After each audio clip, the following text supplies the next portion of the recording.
In this study conducted by Michael, Kyle, Grant, Nancy, and David, we will be covering two main issues that currently affect the Saladino's company, and those issues are communication and safety in the workplace. Saladino's prides itself on being a premier food service distributor ever since it was established in 1944 by Don Saladino. The company was created when Don decided to leave the family business at Lloyd's Market, which was run by both Lloyd and Gertrude, of whom were immigrants from Italy. Originally, Saladino's only sold sausages, but once Craig joined, they started to create a broader product line, which unintentionally grew into a specialized food service. They distributed such companies as Subway and Hometown Buffet. Don Saladino's vision of connecting family, friends, and food is still present in the company's motto. Proper communication cannot be stressed enough, no matter the size of a company, and Saladino's is no exception to this rule.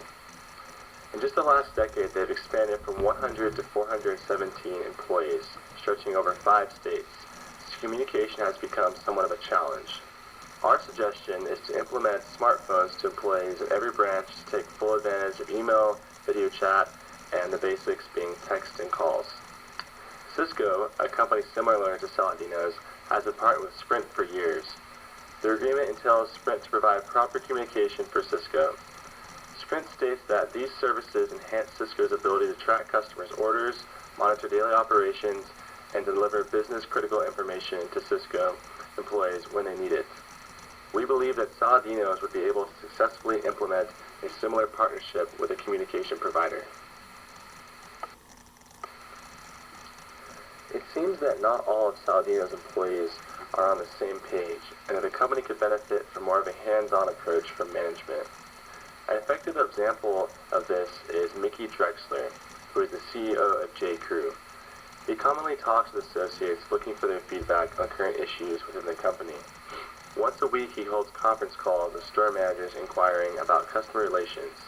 And although Saladino's and J.Crew are involved in different markets, some of the techniques could be effectively used by both companies. Above all, nothing could substitute for face-to-face communication. Work-related injuries have become far too often of an occurrence at Saladino's. So much so that Saladino's self-insures rather than paying workers' compensation claims. The first step to prevent this is by improving employees' health and wellness. Access to gym facilities should be provided for employees.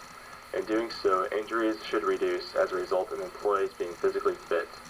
Morale and happiness could also improve as studies have begun to attribute happiness to healthy lifestyles. Ray's Boathouse in Seattle pays for their employees' gym memberships and has seen a rise in productivity. The cost of paying for foreign employees' gym memberships is expensive, but the benefit of reduced illness and injury outweighs the price.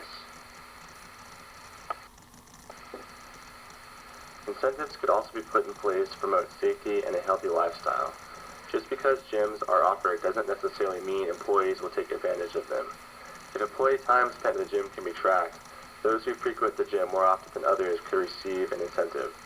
Also, employees who last extended periods of time without injuries may receive incentives. Examples of such incentives may be added vacation time, monetary compensation, or whatever may be deemed appropriate. A simple and cost-effective way to prevent back-related claims would be to require back braces for any employees who routinely lift, regardless of weight. In a study performed by UCLA public health students, Home Depot reduced its number of back injuries by a third after implementing back braces.